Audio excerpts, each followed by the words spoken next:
How to keep running when you don't want to. Some days you just don't feel like running.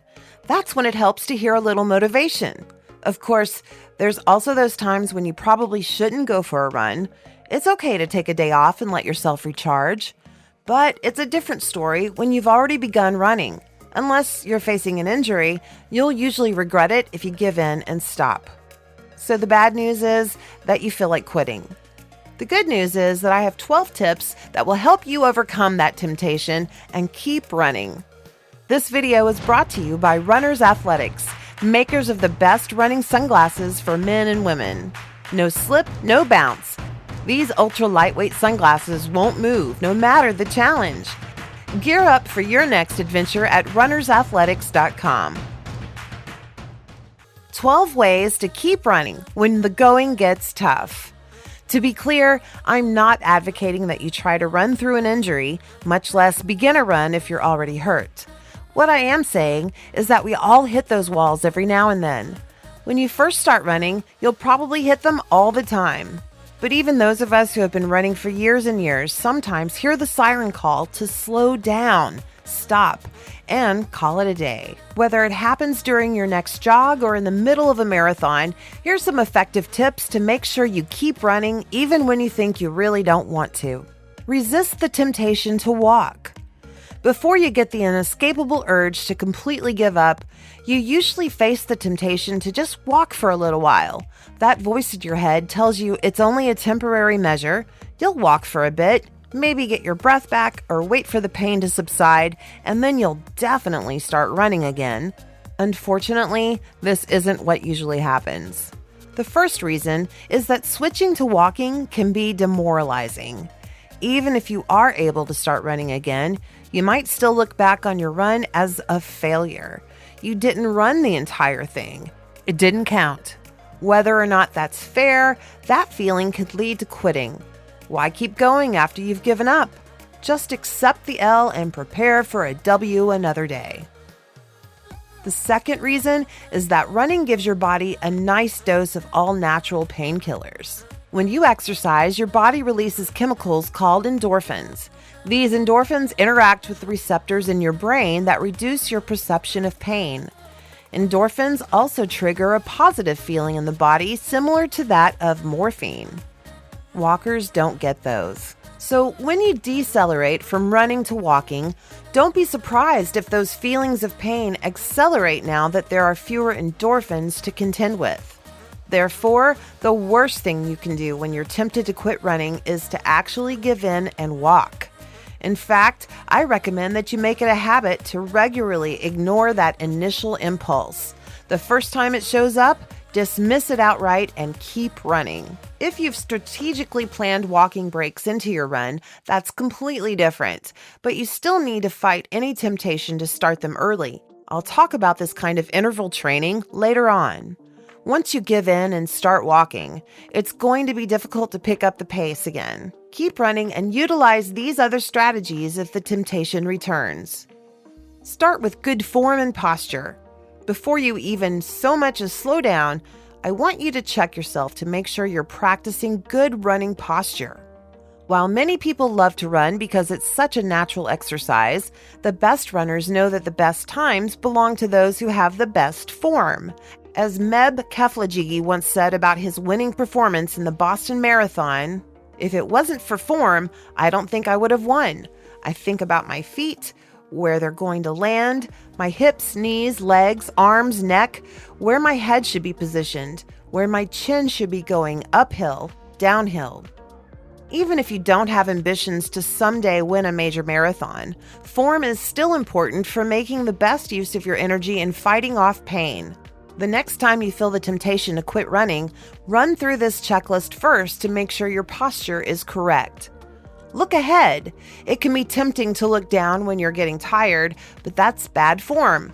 Also, it's, dangerous. Also, look at the ground ahead about 10 to 20 feet in front of yourself. Don't push your head forward either, as many runners often do. That puts a lot of stress on your neck and shoulders, which will build up tension and make it harder to run fluidly. Your ears should always be above the middle of your shoulders when you're running. Keep your hands low. I'll grant you that it looks much cooler to pump your arms like the T1000 when you ran, but most of us wouldn't be able to run for very long if we ran like that. Nonetheless, many runners still hold their arms up by their chest, which isn't a good idea either. This can lead to muscle tension and tire you out early. Instead, keep your hands down by your waist and bend your arms at 90-degree angles. This posture may look casual, but it will actually support much longer runs. Relax your arms and hands. Clenching your fists too tightly will spread tension that gets all the way up your arms and into your shoulders and neck. Pretend you're holding a baby bird in each hand when you run to keep them and the rest of your body relaxed. Run with a straight back. Your upper body should remain straight throughout your run. As I mentioned, your head should rest back so that your ears are over your shoulders. This will naturally make it easier to keep your back straight and your pelvis neutral. Run through your posture regularly throughout your run, especially as you begin getting tired. That's when it's comfortable to start leaning forward. Relax your shoulders. When tension builds in your body, your shoulders are often left absorbing most of it. So keeping them relaxed during your run is a good way to keep that tension from building up in the first place. This will also make it easier to take nice deep breaths as you run. If you can't breathe easily, it's going to be difficult to keep running. Periodically check your shoulders. Are they up near your ears? If so, force them down and back by squeezing your shoulder blades together. This will open them up and help them to relax. Avoid swinging your arms side to side. This is another common running motion that many of us simply adopted at some point and never questioned. The problem with swinging your arms across your chest when you run is that it will constrict your breathing. If you notice this happening, force your hands back down by your waist and shake them out. Bring your arms back to 90 degrees, relax your shoulders, and keep running. Don't swing your elbows. Most runners do mini bicep curls when they run, swinging at their elbows with every step. As a result, it quickly starts to feel like they're doing bicep curls. Their arms ache, but they still try to maintain this form, which only makes matters worse. Tension spreads up their shoulders to their neck and, well, you know the drill. When you run, move your arms at your shoulders and drive your elbows back before letting them naturally swing forward. Avoid vertical oscillation. All right, that's just a fancy way of saying bouncing. Don't bounce when you run. It wastes energy going up and down like that and forces your body to absorb greater amounts of shock, which will lead to fatigue. Half the battle for runners is to keep your breath in check so you don't tire out or cause yourself the infamous side stitch. While picking the right cadence is important, more on that in a moment. The best you can do to keep your body relaxed and breathing easily is to maintain good posture. It will be much easier to keep running if you do. Control your breathing. You may have noticed that I mentioned breathing 6 times in that last section, even though it was about form. That's because the better you're able to manage your breath, the better able you'll be to manage pain when you're running. And while good posture will definitely help with your breathing, you can do even more to ensure your body is getting plenty of oxygen while you run. Simply put, always breathe through your nose and out your mouth. I know it's easy to rely solely on breathing through your mouth, especially as you begin to tire, but it will actually do more harm than good and virtually guarantees you'll struggle. Hyperventilation through the mouth, i.e., the quick and hard breaths through the mouth that so many of us take when exercising at high intensity or feeling stressed, causes the body to offload more CO2, making it harder to oxygenate our cells. At first, it can be difficult to never breathe in through your mouth when you run, but it's worth practicing. If you have to slow down your pace to do so, it's worth it. You can work your way back to your normal cadence. The run-walk method in Section 9 will also help with this. Within just a few weeks of consistently practicing like this, your lungs will actually expand your blood vessels, which increase your ventilatory threshold. Ideally, you want to work up to the point that you can breathe in for 2 steps and then breathe out for 2, the 2-2 pattern. This will give your muscles plenty of oxygen, and it's an easy way to keep your breathing on pace.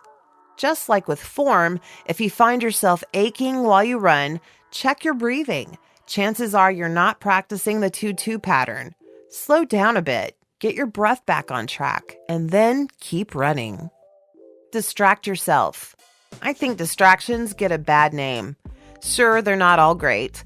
I've definitely spent more time than I'd like to admit watching certain shows on Netflix, the titles of which I'll never admit. But distractions can be fantastic when you start rethinking whether or not you want to keep running.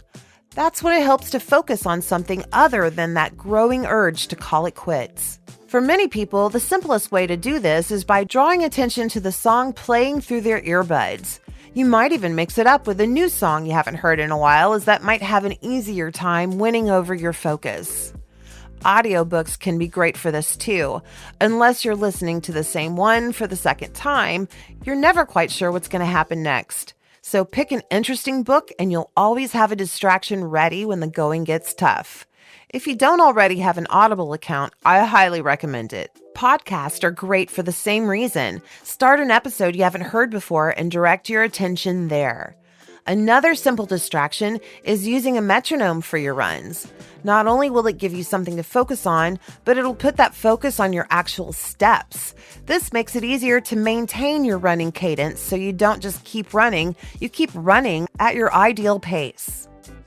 Before your next run, think of some distractions you can turn to if you think about ending things early. Whether it's a different type of song, a book, a podcast, or just turning on a metronome, have those distractions ready for when you need them. Or just bribe yourself. I think bribes get a bad name too. Okay, no, bribes are bad.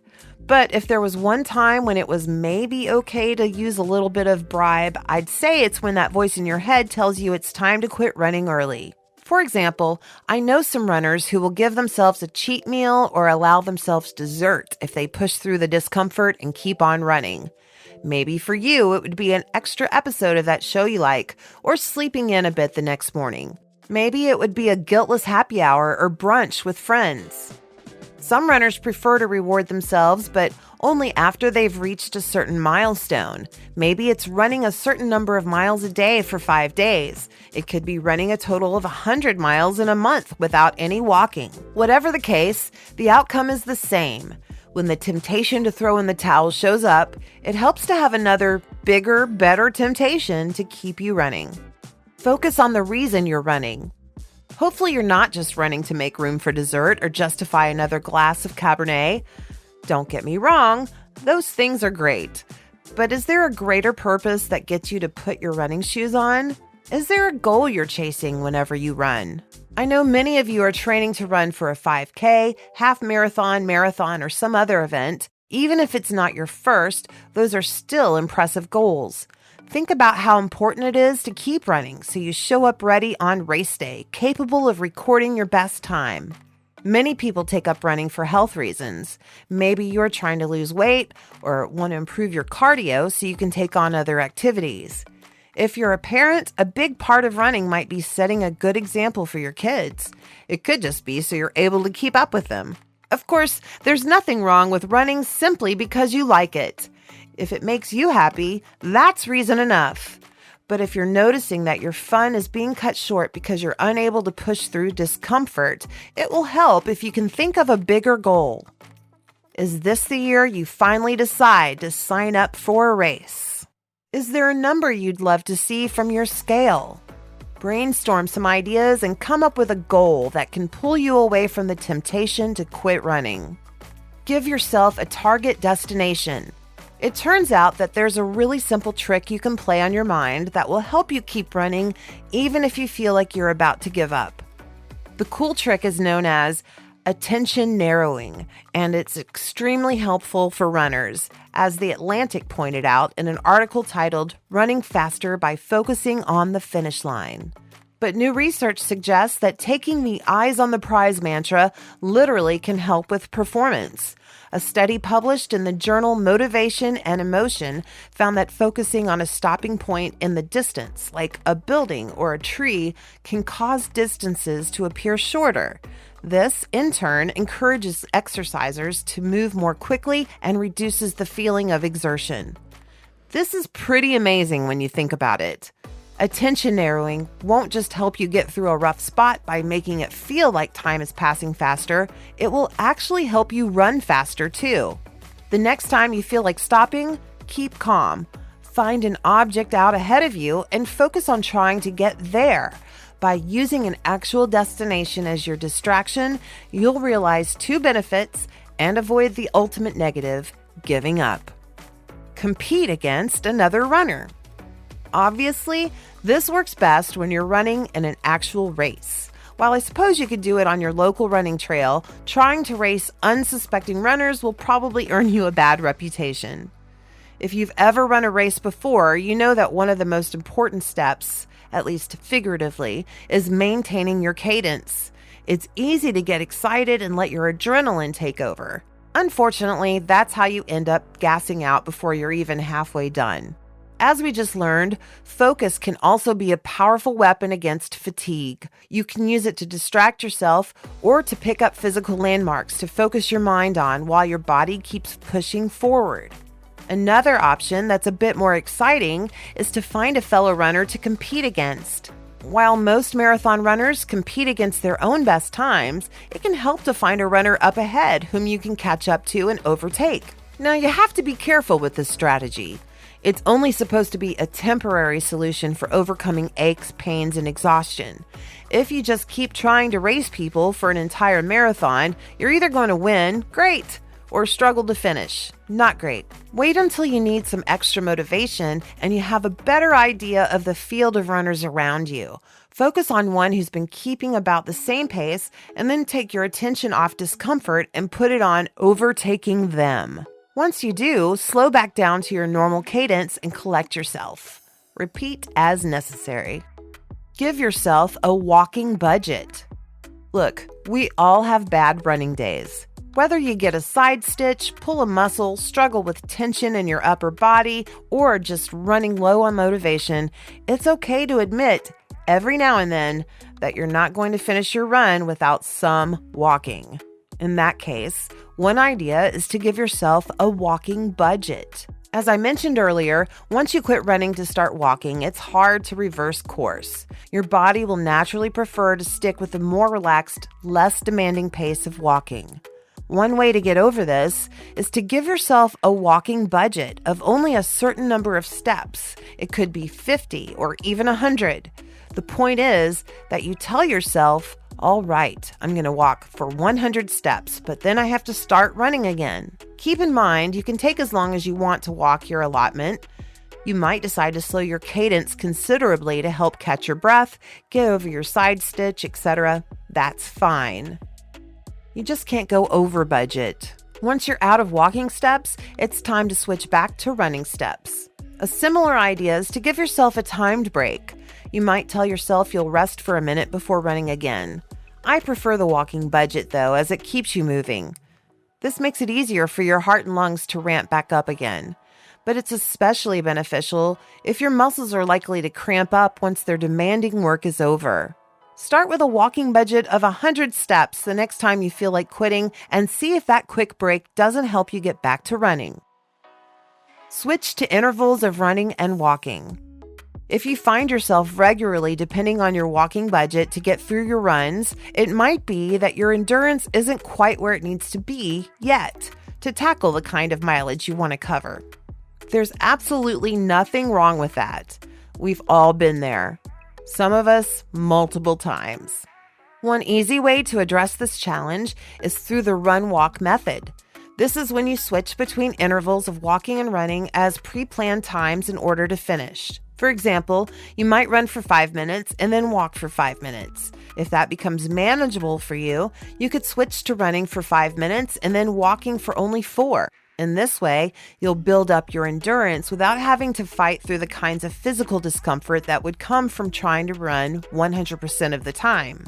I like this approach because it gives you the rest you need to continue running, but it's pre-planned when you'll downshift into walking. You're not just doing it on a whim and building that bad habit of giving in when it gets tough. Also, many experienced runners still occasionally use the run-walk method to help boost their times. They'll push themselves past their normal speed before switching to walking to rest a bit before doing it again. So the strategy that helps you keep running through the pain may eventually be the same one you use to beat times you never thought possible. Come up with an if-then plan. Once you've been running long enough, you start to get familiar with the kinds of aches, pains, and even thoughts that can show up to slow you down. Again, there are those absolutely awful side stitches. You might have an old sports injury that nags you. Most of us eventually have the thought, I just can't do this. Whatever your specific physical and mental obstacles may look like, I recommend that you write them down now, or at least before your next run. If you don't already have one, I'd also recommend you try a runner's journal for jotting down these kinds of important notes. Write them down as an if-then plan before you go out on your next run. Put a plan together for how you'll address each one if they happen. For example, yours might look like this. If I feel any minor aches and pains, then I'll check my posture for any issues. If I get a side stitch, then I will check my breathing and slow down until it's back to 2-2. If the side stitch continues, then I'll walk 100 steps or until it disappears. If I'm having just a bad running day, then I'll switch to some light interval training. I think one of the biggest challenges for most runners when they start noticing those initial aches and pains is that they don't have one of these plans in place. They know they don't want to stop, but they have to consider their options while they're still running and still feeling that pain. Knowing you have a plan in place for your most common obstacles will give you peace of mind and make it much easier to adjust on the fly and salvage your run. Change your plans, but don't quit. Finally, it's okay if you realize that your normal run was actually a bit ambitious. It could just be temporary. If you're coming off an injury, haven't run in a while, or aren't getting enough rest, it might be a while until you're able to run as long as you want without having to stop along the way. While I know the other 11 strategies on this list will help you power through the pain and keep running when you think you want to stop, sometimes the best thing you can do is step back and reconsider your normal runs. Either reevaluate what kind of time you're shooting for or cut back on the distance a bit. Get back to runs you can enjoy and build from there using the other strategies you've learned. But don't quit. Never quit. This video was brought to you by Runners Athletics, makers of the best running sunglasses for men and women. UV 400 polarized, anti-fog, ultra lightweight, and equipped with spring flex hinges, these sunglasses will race past the finish line while most other sunglasses fall short. Gear up for your next adventure at runnersathletics.com.